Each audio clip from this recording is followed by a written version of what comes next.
আমাদের প্রিয় মাতৃভূমি বাংলাদেশ খুব সেন্সিটিভ অ্যান্ড ক্রুশাল একটা টাইম পার করছে। আমরা আমাদের প্রিয় মাতৃভূমির জন্য আজকের কেপটাউনের বাইতুল কুদস মসজিদুল কুদস থেকে দোয়া করি, আল্লাহ তাআলা আমার প্রিয় মাতৃভূমি বাংলাদেশকে হেফাজত করুক। যেটাতে আমার দেশের কল্যাণ, যেটাতে আমার দশের কল্যাণ, আল্লাহ তাআলা সেই ফয়সালা করুক। বাংলাদেশে চাকরির বাজার মন্দা, ব্যবসা করতে গেলে অনেক ঝক্কি ঝামেলা, নিরাপত্তা, এটা সেটা অনেক কিছু বিবেচনা করে আমাদেরকে থাকতে হয়। তার বিপরীতে এখানে আল্লাহ তাআলা আপনাদেরকে প্রতিষ্ঠিত করেছেন। অনেকে এই দেশের ন্যাশনালিটি পেয়েছেন, সাউথ আফ্রিকান ন্যাশনালিটি পেয়েছেন। তারপর ব্যবসায় আপনারা ভালো করছেন, রিজিকের 10 ভাগের 9 ভাগ আল্লাহ ঢুকিয়ে দিয়েছেন ব্যবসার ভেতরে, আলহামদুলিল্লাহ। তো দেশে যারা স্ট্রাগল করছে তাদের তুলনায় তো আমরা অনেক ভালো, কি বলেন? আপনাদের কোনো কমপ্লেন নাই তো? সব সময় কি বলবেন? আলহামদুলিল্লাহ বললে আল্লাহ তাআলা নেয়ামত আরো বাড়িয়ে দিবে। আমি প্রাণ ভরে আপনাদের জন্য দোয়া করি, আল্লাহ তাআলা আপনাদের রিজিকে বারাকা দান করুক, আল্লাহ তাআলা আপনাদের স্বাস্থ্যে বারাকা দান করুক, আপনাদের কর্ম প্রচেষ্টা, আপনাদের অ্যাক্টিভিটি, আপনাদের এঙ্গেজমেন্ট আল্লাহ তাআলা বারাকা দান করুক। প্রিয় ভাইয়েরা, সূরাতুল হুজুরাতের 10 নম্বর আয়াতে আল্লাহ তাআলা বলছেন, ইন্নামাল মুমিনুনা ইখওয়া। আল্লাহ বলেন বিশ্বাসীরা ভাই ভাই, মুমিনরা ভাই ভাই। আমরা মুমিনরা কি? ভাই ভাই। এটা ফিল হয়? হ্যাঁ, এটা ফিল করতে হবে, শুধু মুখে বললে হবে না। আমরা কিন্তু ভাই ভাই, উই আর ব্রাদার্স ইন ইসলাম। ইন্নামাল মুমিনুনা ইখওয়া, বিশ্বাসীরা ভাই ভাই। ফাআসলিহু বাইনা আখাওয়াইকুম। আর এই ভ্রাতৃত্বের মধ্যে যদি কখনো টানাপোড়েন হয়, বোঝাপড়ায় সমস্যা হয়, বিরোধ হয়, তাহলে মিলমিশ করে দিও, তোমরা সেটা আপোষে মীমাংসা করে দিও। আদেশটা কার? আওয়াজ করে বলুন না, আদেশটা কার? বিশ্বাসীরা ভাই ভাই। এই ভ্রাতৃত্বের বন্ধনে যদি কখনো বোঝাপড়ায় ঝামেলা হয়, বিরোধ হয়, বিবাদ হয়, আপোষে মীমাংসা করে দিও, মিলে যেও। আর ওয়াত্তাকুল্লাহ, আল্লাহকে ভয় করো, লাআল্লাকুম তুরহামুন, তাহলে তোমরা অনুগ্রহ প্রাপ্ত হবে। এই আয়াতটাকে ঘিরে কিছু বার্তা আজকে এই কেপটাউনের এই প্রোগ্রামে আমি শেয়ার করবো ইনশাআল্লাহ। তাহলে প্রথম মেসেজ হচ্ছে আমরা ভাই ভাই, উই অল আর ব্রাদার্স। মুমিনরা ভাই ভাই, আওয়াজ করে বলুন, মুমিনরা আমরা ভাই ভাই। পৃথিবীতে ভ্রাতৃত্ব, ব্রাদারহুড, এটা অনেক ধরনের। 1 নম্বর ভ্রাতৃত্ব হচ্ছে আল উখুয়া আল ইনসানিয়া, মানবিক দিক থেকে ভাই। যারাই মানুষ তারাই ভাই, কারণ আমাদের আদি পিতার নাম, আদিমাতা Adam and Eve. We came from the very same source, same origin. একটা জায়গা থেকে আসছে। সবার বাপ যদি একজন হয়, সবার মা যদি একজন হয়, তো আমরা সবাই কি? সুবহানাল্লাহ পড়বেন না? তাহলে ভ্রাতৃত্বের একটা রূপ হচ্ছে আল উখুয়া আল ইনসানিয়া, মানবিক দিক থেকে ভাই। সেই হিসেবে হিন্দু আমার ভাই, খ্রিস্টানও আমার ভাই, বৌদ্ধ আমার ভাই, নাস্তিক আস্তিক সবাই আমার ভাই। এটা হলো ভ্রাতৃত্বের একটা ধরন। ভ্রাতৃত্বের আরেকটা ধরন হচ্ছে আল উখুয়া আন নাসাবিয়া, বংশীয় ভাই, বংশের সম্পর্ক বা রক্তের সম্পর্ক। যেমন আমার চাচাতো ভাই, খালাতো ভাই, আরো ক্লোজে গেলে আমার আপন ভাই, মায়ের পেটের ভাই, এক রক্তের ভাই, ঠিক কিনা বলেন? এটা গেল 2 নাম্বার, এটা রক্তের সম্পর্ক। তাহলে একটা হচ্ছে মানবিক দিক থেকে সম্পর্ক ভাইয়ের, সবাই ভাই ভাই। আরেকটা হচ্ছে বংশীয় বা রক্তের সম্পর্ক, আমার সিবলিং, শাকিক, আমার আপন ভাই। 2টা গেল। 3 নাম্বার হচ্ছে আল উখুয়া আদ-দীনিয়া, দ্বীনি ভাই। আর আমরা এটা নিয়েই কথা বলছি, আল উখুয়া আদ-দীনিয়া। ইন্নামাল মুমিনুনা ইখওয়াতুন, মুফাসসিরিন ইকরাম বলেছেন ইয়ানি ইখওয়াতুন ফিদ-দীন। মুমিনরা ভাই ভাই হচ্ছে 3 নাম্বার সেন্সে, আমরা দ্বীনি ভাই। আমি আপনাদের কাউকে দেখি নাই, আমাকে হয়তো সোশ্যাল মিডিয়ায় দেখেছেন, কিন্তু সরাসরি হয়তো দেখেন নাই। কিন্তু এই যে আমাদের ভ্রাতৃত্ব, এটা দ্বীনি ভ্রাতৃত্ব, দ্বীনি ভাই। আমরা কি ভাই? এবং ইন্টারেস্টিংলি এই দ্বীনি ভাই বা দ্বীনি ভ্রাতৃত্ব আগের 2টার চেয়ে মজবুত। কখনো কখনো এটা রক্তের সম্পর্ককেও ছাড়িয়ে যায়। সুবহানাল্লাহ পড়েন। বদরের যুদ্ধে এই পাশে কুরাইশরা মানে মুশরিকরা, এই পাশে মুমিনরা। এমনও হয়েছে রাসূল সাল্লাল্লাহু আলাইহি ওয়াসাল্লামের পক্ষে মুমিনদের ওখানে এক ভাই আর আবু জাহেলের সাথে আরেক ভাই, দ্বন্দ্ব সংঘাত, এই ভাই ওই ভাইকে হত্যা করেছে দিনের কারণে। তার মানে দিনী ভ্রাতৃত্ব এটা এত মজবুত, এটা মাঝে মাঝে রক্তের সম্পর্ককেও ছাড়িয়ে ছাপিয়ে উপরে উঠে যায়। আল্লাহু আকবার। তাহলে আমাদের সম্পর্কটা হচ্ছে এরকম মজবুত সম্পর্ক। প্রিয় ভাইরা, আমরা সবাই দিনী ভাই। আওয়াজ করে বলুন, কি ভাই? এবং আমাদের দৃষ্টান্ত দিয়েছেন বিষ্ণু ইসলাম। তিনি বলেছেন, তোমরা সবাই দিনী ভাইয়েরা সবাই মিলে এক দেহ এক প্রাণ। আওয়াজ করে বলুন, এক দেহ এক প্রাণ। শুধু মুখ দিয়ে বললেই হবে, এটা ফিল করতে হবে। আমরা সবাই এক দেহ এক প্রাণ। বিষ্ণুই বলেন, মাসালুল মুমিনিনা ফি তাওয়াদ্দিহিম ওয়া তারাহুমিহিম ওয়া তাআতুফিহিম মাসালুল জাসাদ।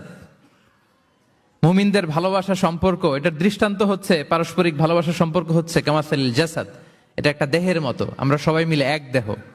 দেহের কোনো অঙ্গ যদি ইনজুর্ড হয়, সারা দেহ যেমনি কষ্ট পায়, বিশ্বের কোথাও আমার কোনো দিনী ভাই যদি কষ্ট পায়, আমাদের প্রত্যেকের হৃদয়ের রক্তক্ষরণ ঘটে। চিল্লায় বলেন ঠিক কিনা?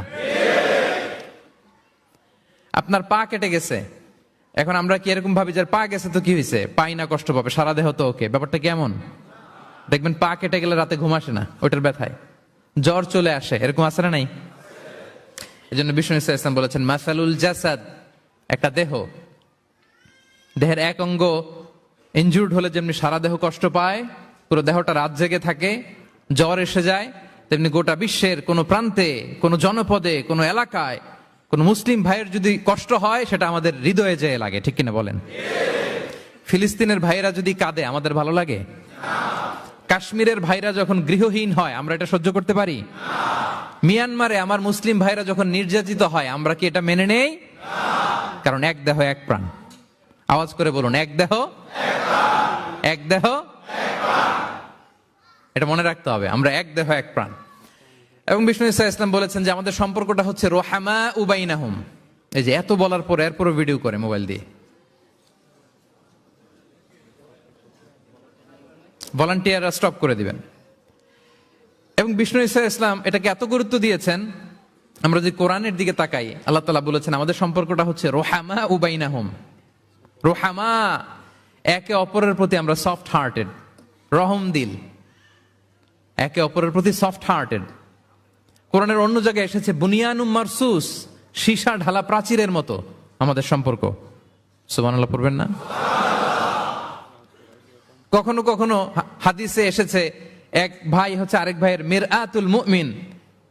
এক মুমিনের জন্য আরেক মুমিন হচ্ছে আয়না।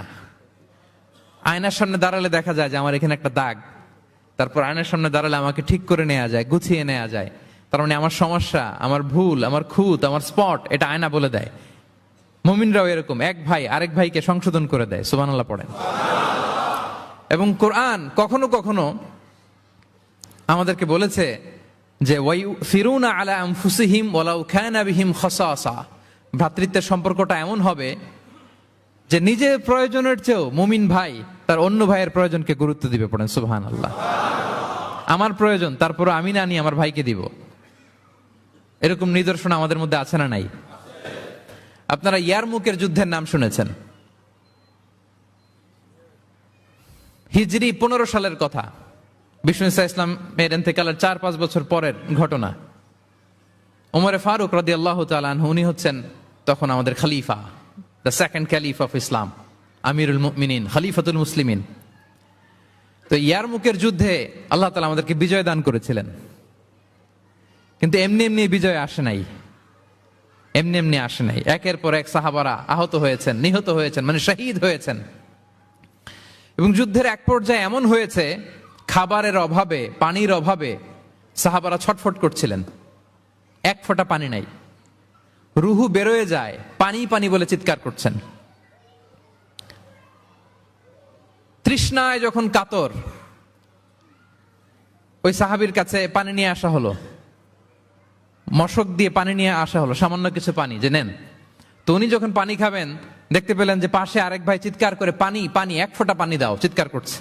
ওই সাহাবী বলতেছেন, আমার দরকার নেই, আমার ভাইকে নিয়ে আগে দাও, আমি পরে খাবো। আল্লাহ।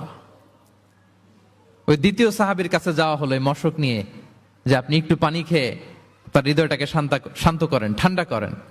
তিনি যখন পানি মুখে নিতে যাবেন, পাশে আরেক ভাই চিৎকার করছে, পানি পানি, এক ফোঁটা পানি দাও। ওই সাহাবী বললেন, আমাকে না, আমার ভাইকে দাও, আমার আগে আমার ভাইকে দাও।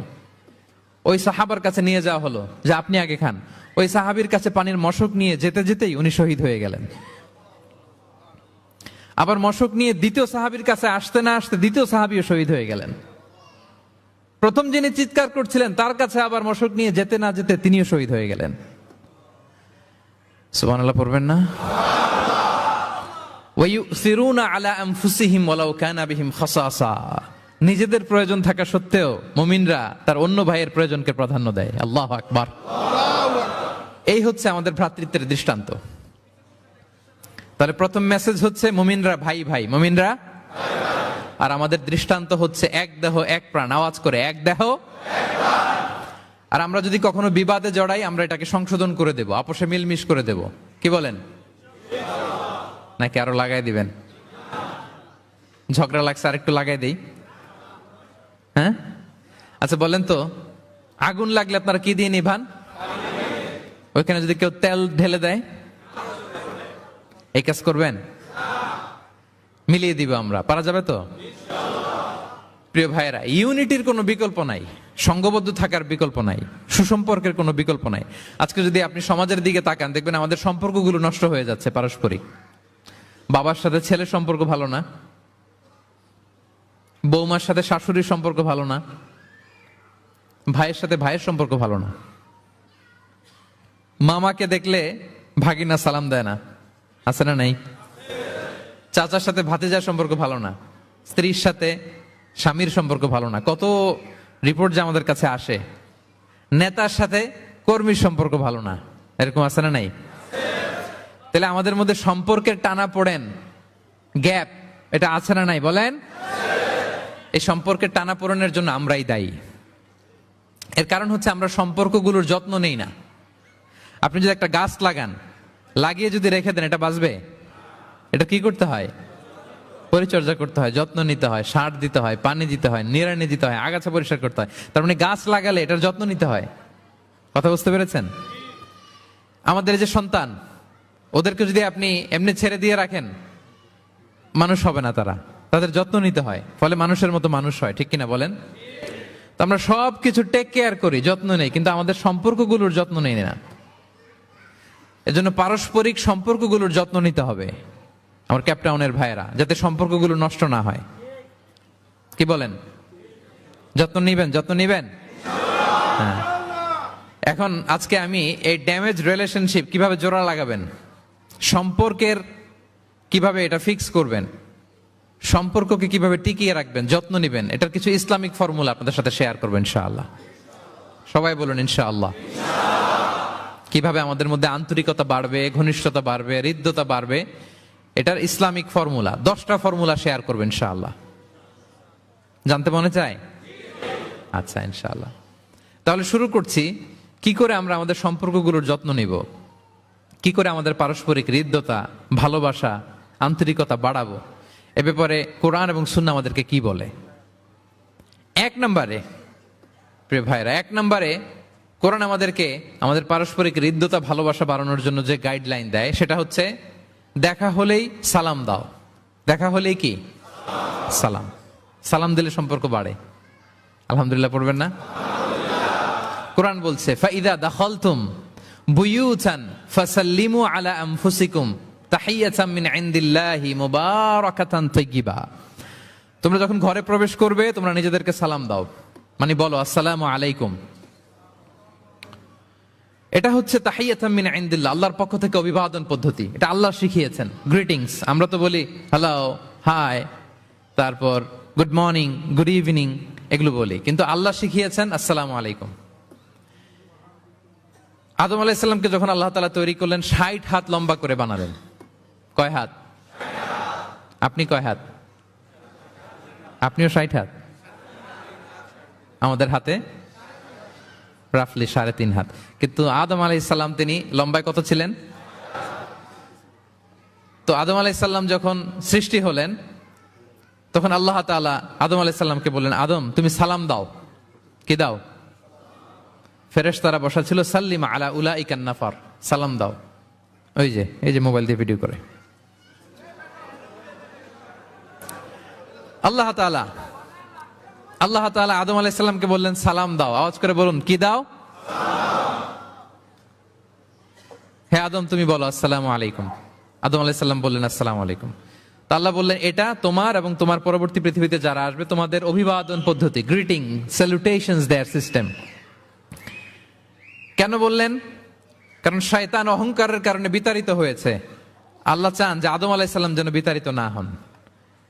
বিষ্ণু বলেন আল বাদিউ বিস সালামি বারিউম মিনাল কিবর, যে আগে আগে সালাম দেয় তার হৃদয় থেকে অহংকার টেনে ছেড়ে ফেলে দেয় কে?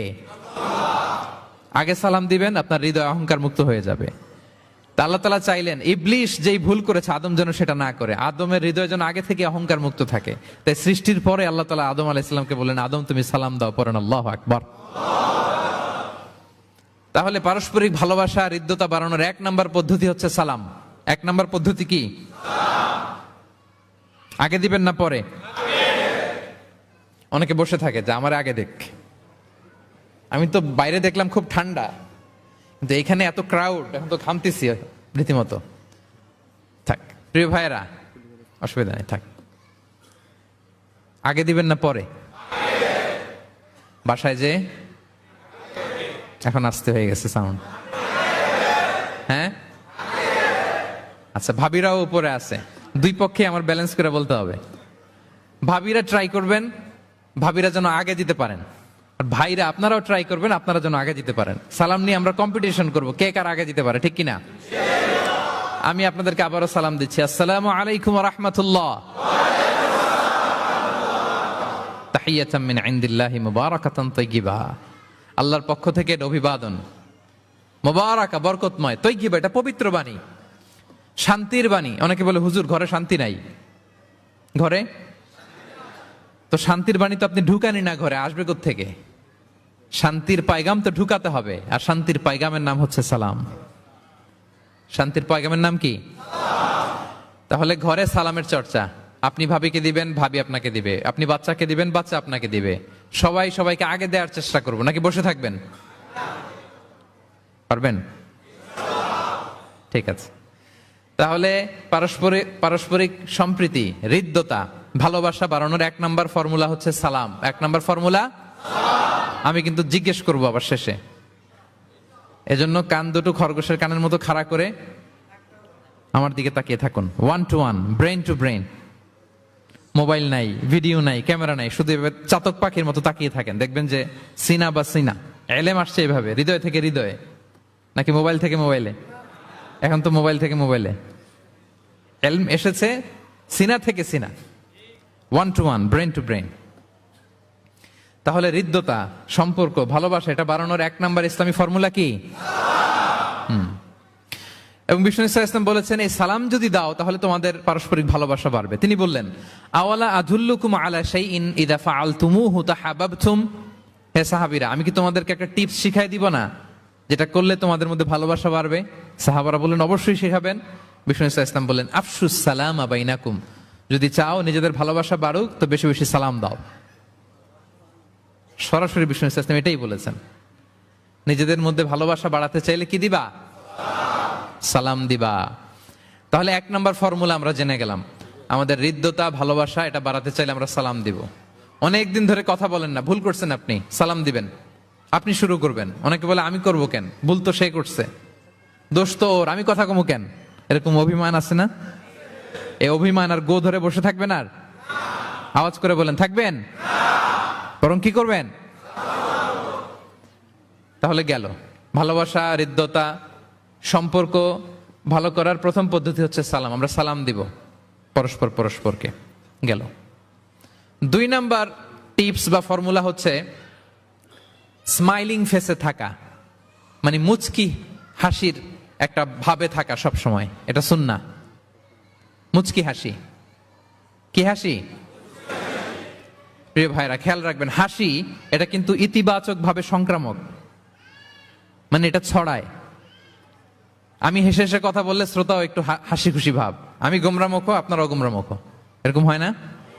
এবং দেখবেন যে সব সময় একটু স্মাইলিং ফেসে থাকে তাকে সবাই পছন্দ করে। কথা বলেন ঠিক কিনা?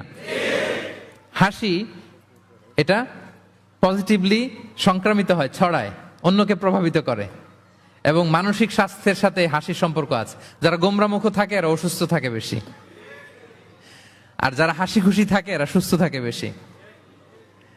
এজন্য হাসবেন তো, নাকি চেহারা গোমরা করে রাখবেন? এ দেখছেন সবার মধ্যে একটা হাসি হাসি ভাব চলে আসছে, আলহামদুলিল্লাহ বলেন। তাহলে পারস্পরিক সম্প্রীতি ভালোবাসা বাড়ানোর পদ্ধতি হচ্ছে কারোর সাথে কথা বললে, দেখা হলে আমরা একটা স্মাইলিং ফেসে থাকবো, মুচকি হাসি। হাসি 3 ধরনের আমার ক্যাপটাউনের ভাইরা। কয় ধরনের? একটা হচ্ছে কাহকাহা, অট্ট হাসি, এটা জায়েজ নাই। এই যে আমরা ছোটবেলায় আলিফ লালার মধ্যে এই আলিফ লালার দত্ত হা হা হা হা করে একটা হাসি দিত না? এই হা হা হা করে এই হাসি দেয়া যাবে না, নিষেধ। উদাহরণ দেওয়ার জন্য আমি বললাম আর কি। আচ্ছা, আরেকটা হচ্ছে আদ-দেহেক। আদ-দেহেক মানে স্বাভাবিক হাসি, একটু দাঁত দেখা যায়, এটা জায়েজ, এটা দেয়া যাবে। সবচেয়ে ভালো এন্ড রেকমেন্ডেড এন্ড সুন্নাহ হচ্ছে তাবাসসুম, মুচকি হাসি। আল্লাহু আকবার। বিষ্ণু ইসলামের চেহারা মোবারকের মধ্যে সব সময় মুচকি হাসির একটা রেশ ওনার ঠোঁটে লেগেই থাকতো। সাহাবী আব্দুল্লাহ ইবনে হারিস রাদিয়াল্লাহু তাআলা আনহু বর্ণনা করেন, তিনি বলেন, মা রাআইতু আহাদান আকসারা তাবাসসুমান মিন রাসূলিল্লাহি সাল্লাল্লাহু আলাইহি ওয়াসাল্লাম।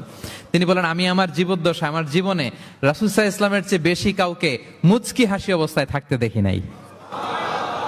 সব সময় মুচকি হাসি, একটা স্মাইলিং ফেস থাকবেন, নাকি গোমরা মুখ থাকবেন? হ্যাঁ, কি করবেন? মুচকি হাসি। এবং আপনি আপনার ভাইয়ের দিকে তাকিয়ে মুচকি হাসি যদি দেন, বিষ্ণু সাল্লাল্লাহু আলাইহি ওয়াসাল্লাম বলেন, তাবাসসুমুকা ফি ওয়াজহি আখিকা সাদাকা, your smile to your brother it's a charity. তুমি তোমার ভাইয়ের দিকে তাকিয়ে যে মুচকি হাসি দাও, এটা দিলেও সাদাকার সওয়াব হয়ে যায়। আপনি দিলেন হাসি, আমলনামায় যুক্ত হলো কি? সাদাকা। হ্যাঁ, এবং বিষ্ণু সাল্লাল্লাহু আলাইহি ওয়াসাল্লাম বলেছেন, তুমি কোন কাজকে লা তাহকিরান্না মিনাল মা'রুফি শাইআ, কোন কাজকে ছোট করে দেখবে না, কোন নেক আমলকে।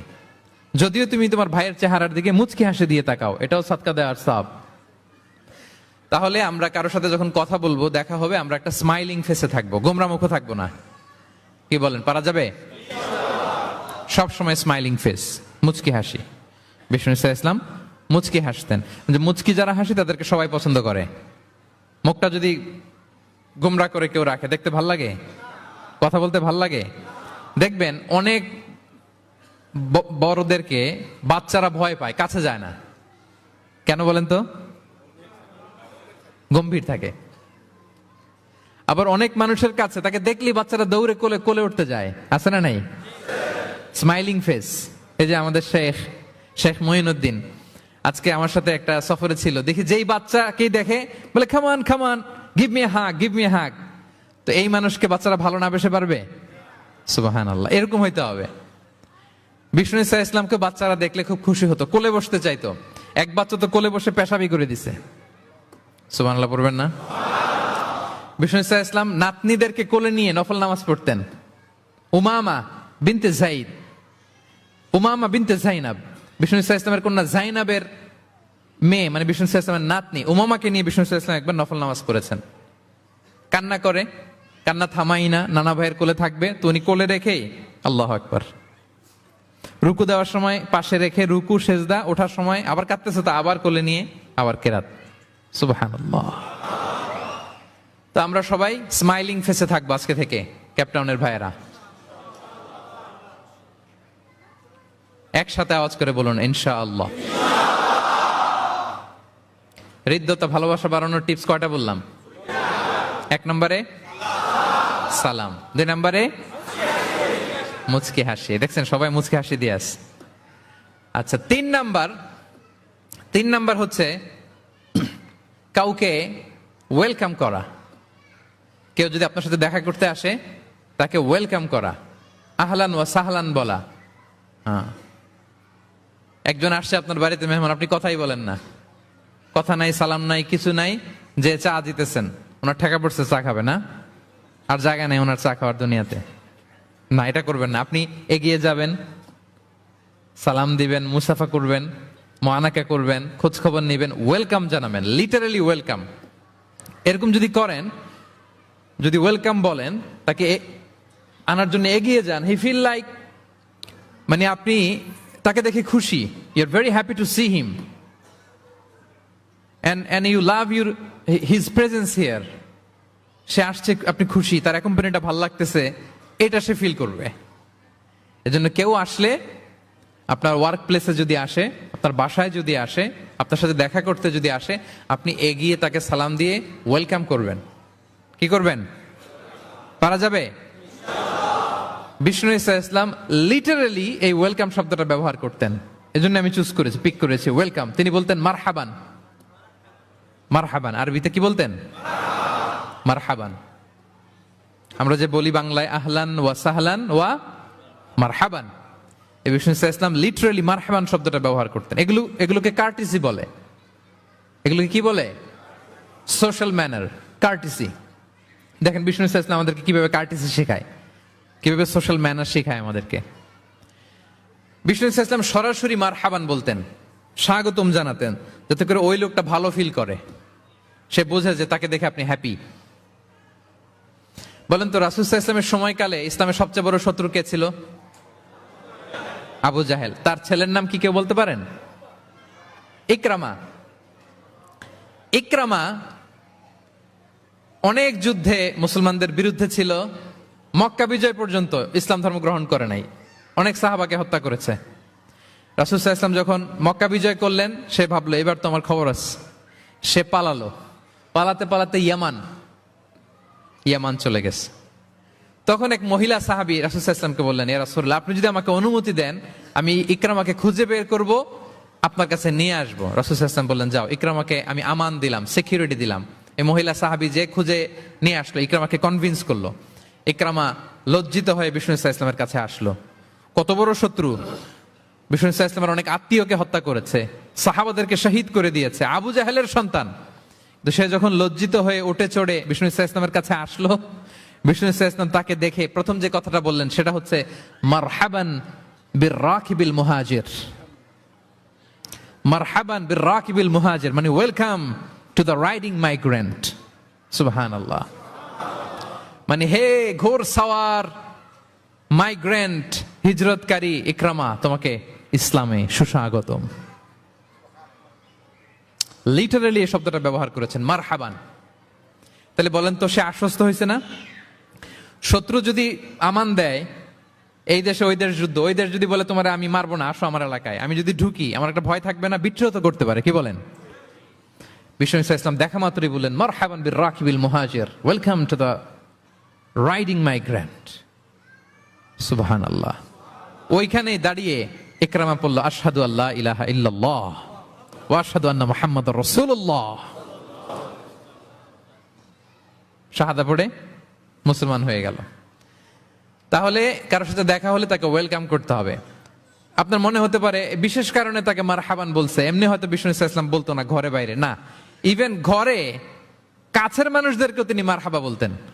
ইভেন ওনার মেয়ে ফাতেমা রাদিয়াল্লাহু তাআলা আনহা, নিজের মেয়ে, এরে মারহাবা বলা দরকার আছে? এই ফাতেমা আসলে বলতো মারহাবা। সুবহানাল্লাহ নাই? আম্মা জান আয়েশা রাদিয়াল্লাহু তাআলা আনহা বর্ণনা করেন যে একবার আমাদের বাসায় ফাতেমা আসলো, নবীর মেয়ে। আর ফাতেমার হাঁটাটা ছিল নবীর হাঁটার মতো। আমি হাদিস বলে আবার বাংলা বেশি বললে সময় লেগে যাবে। ফাতেমার হাঁটা ছিল নবীর হাঁটার মতো। ফাতেমা যখন আসলো, ফাতেমাকে দেখেই বিষ্ণু ঈসা ইসলাম বললেন মারহাবান বিবনাতি, মারহাবান বিবনাতি, ওয়েলকাম টু মাই ডটার। হে আমার কন্যা ফাতেমা, তোমাকে ওয়েলকাম। আপনি আপনার মেয়েকে দেখে বলছেন কখনো? আপনার ছেলেকে বলেন, আপনার ওয়াইফকে বলেন মারহাবান, ওয়েলকাম, স্বাগতম? এমন হয় না যে আপনি রয়ে গেছেন কেপটাউনে, ভাবি বেড়াতে গেছে দেশে 2 মাসের জন্য, এরপর ভাবি আসলো, আপনি এয়ারপোর্টে ফুল নিয়ে দাঁড়িয়ে রইলেন, দেখা মাত্র কি বলবেন? Welcome to Cape Town. কি পারবেন না? ভাবিরা কিন্তু উপরতলায় বড্ড খুশি হয়ে যাচ্ছে, বলবেন। আবার ভাবিরাও অনেকদিন পরে আপনার হাজবেন্ডকে যখন পাবেন, আসবে, বলবেন ওয়েলকাম, তোমাকে সুস্বাগতম। পারা যাবে? রাসূল সাল্লাল্লাহু আলাইহি ওয়াসাল্লামের চাচাতো বোন নাম উম্মে হানি, আবু তালেবের কন্যা।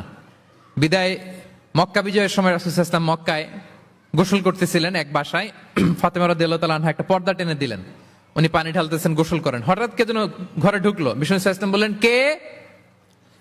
ওনার কাজিন চাচাতো বোন উম্মে হানি বললেন, আমি উম্মে হানি। বিষ্ণু সাল্লাল্লাহু আলাইহি ওয়াসাল্লাম পর্দার এপাশ থেকে গোসল করতেছে, উনি বলতেছেন, মারহাবান বি Umm Hani, welcome welcome Umm Hani to my house. আল্লাহু আকবার। এবং ফরেন যত ডেলিগেশন আসতো, বিদেশি প্রতিনিধি, তাদের প্রত্যেককে বিষ্ণু সাল্লাল্লাহু আলাইহি ওয়াসাল্লাম বলতেন, মারহাবান বিল কওম ও মারহাবান বিল ওয়াফদি গায়রা খাযায়া ওয়ালা নাদামা। যত ডেলিগেশন আসতো এদেরকে বলতেন, welcome welcome to Medina city, আসেন, ওয়েলকাম। তাহলে প্রিয় ভাইরা, আমাদের পারস্পরিক সম্পর্ক, হৃদ্যতা, ভালোবাসা বাড়ানোর 3 নম্বর ফর্মুলা হচ্ছে, কেউ আমার বাসায় আসলে, কেউ আমার অফিসে আসলে, কেউ আমার সাথে দেখা করতে আসলে, আমি তাকে ওয়েলকাম করব। কি করব? মনে থাকবে তো? কয়টা গেল? 1 নাম্বার কি ছিল?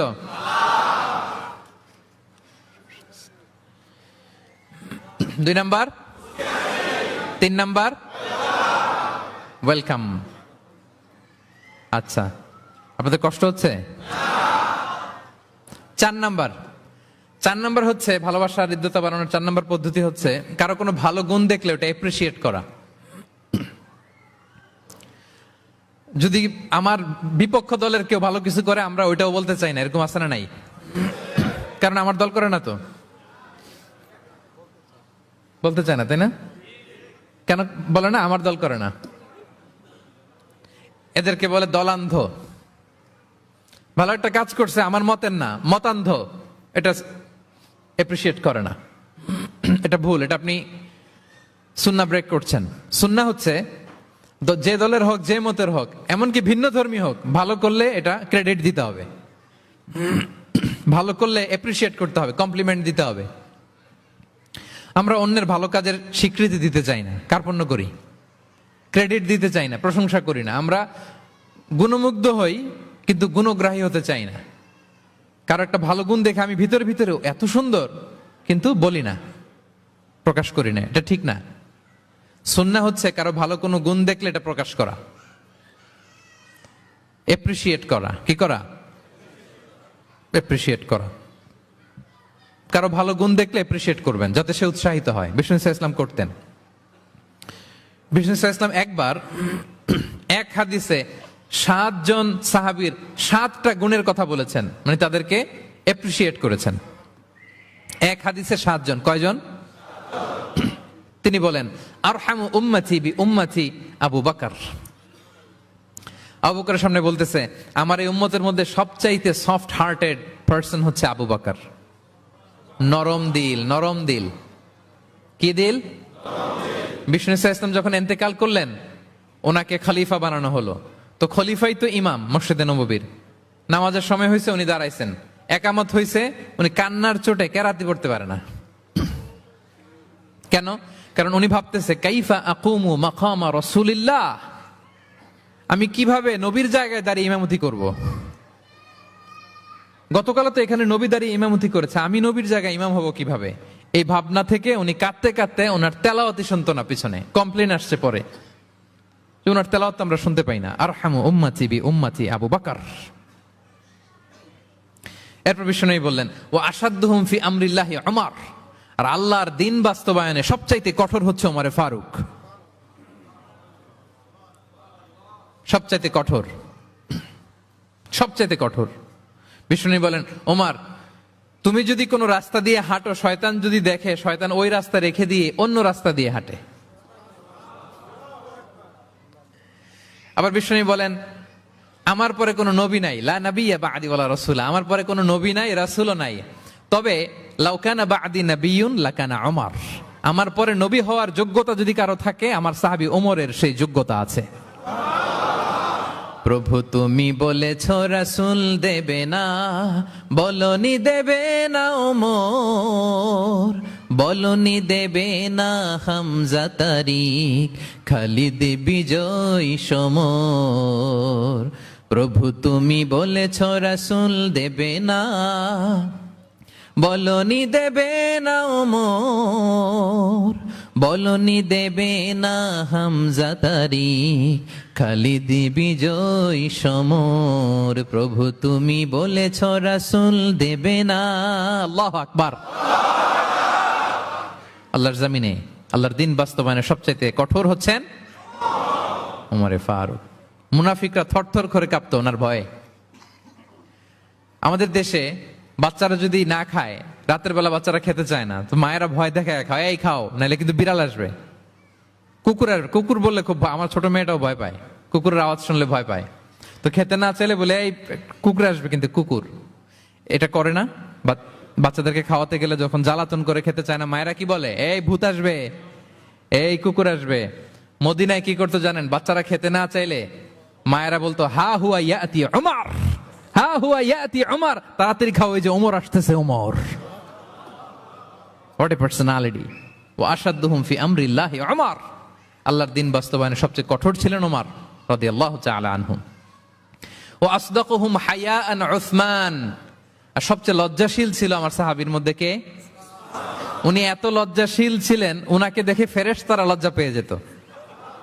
আল্লাহ আল্লাহ, এত লজ্জাশীল, ফেরেশতারা লজ্জা পেয়ে যেত। ওয়া আকরাউহুম লিকিতাবিল্লাহি উবাই ইবনে কাব। আল্লাহর কিতাব সবচাইতে বিশুদ্ধ করে তেলাওয়াত করতে পারতো উবাই ইবনে কাব রাদিয়াল্লাহু তাআলা। এই মোবাইলটা বন্ধ করতে হবে। ওই যে সবচাইতে চমৎকার করে কোরআন তেলাওয়াত করতে পারতো বিশুদ্ধভাবে, কারীদের মতো করে কে? উবাই ইবনে কাব। ও আফরাদুহুম যায়েদ ইবনে সাবিত। ফারায়েজের বিধিবিধান, মানে বাবা মারা গেলে সন্তান যে ওয়ারিস হয়, দ্য ল অফ ইনহেরিটেন্স, এটার ব্যাপারে এক্সপার্ট সাহাবী হচ্ছে যায়েদ ইবনে সাবিত রাদিয়াল্লাহু তাআলা আনহু। ওয়া আ'লামুহুম বিল হালালি ওয়াল হারামি মুআয ইবনে জাবাল। আর আমার সাহাবাদের মধ্যে হালাল হারামে স্পেশালিস্ট হচ্ছে মুআয ইবনে জাবাল। ওয়া ইন্না লিকুল্লি উম্মাতিন আমিন ওয়া আমিনু হাযিহিল উম্মতি আবু উবাইদা ইবনুল জাররাহ। সব উম্মতের মধ্যে একজন বিশ্বস্ত গার্ডিয়ান থাকে, আমার উম্মতের মধ্যে বিশ্বস্ত গার্ডিয়ান সাহাবীর নাম হচ্ছে আবু উবাইদা ইবনে জাররাহ। সুবহানাল্লাহ পড়ে। আচ্ছা, ওই সাহাবীদের সামনে দাঁড়িয়ে বিশ্বনবী যখন এই এপ্রিসিয়েশন দিচ্ছে, বলেন তো সাহাবীদের কেমন লাগতেছে? কেমন লাগতেছে? আল্লাহ, এপ্রিসিয়েশন দিচ্ছে তো এলাকার মেয়র, তাই না? এমপি, প্রেসিডেন্ট, খোদ বিশ্বনবী, খোদ। দেখেন, উনি চাইলে না বললেও পারতেন, তাদেরকে ইন্সপায়ার করার জন্য তাশজিআন তাদের প্রশংসা করেছেন, এপ্রিসিয়েশন। দেখতেছে যে আবু বকর খুব নরম দিল, তিনি বললেন। দেখতেছেন যে ইসলাম প্রচারে ওমর খুব শক্ত মজবুত, তাকে এপ্রিসিয়েট করলেন, ক্রেডিটটা তাকে দিলেন। তাহলে বিশ্বনবী ক্রেডিট দিতে কখনো কার্পণ্যতা করতেন? গুণগ্রাহী ছিলেন। কিন্তু আমরা ভালো কিছু দেখলে এটা যে ভালো এতটুকু বলতে চাই না। এরকম করবেন আর না, এরকম করবেন না।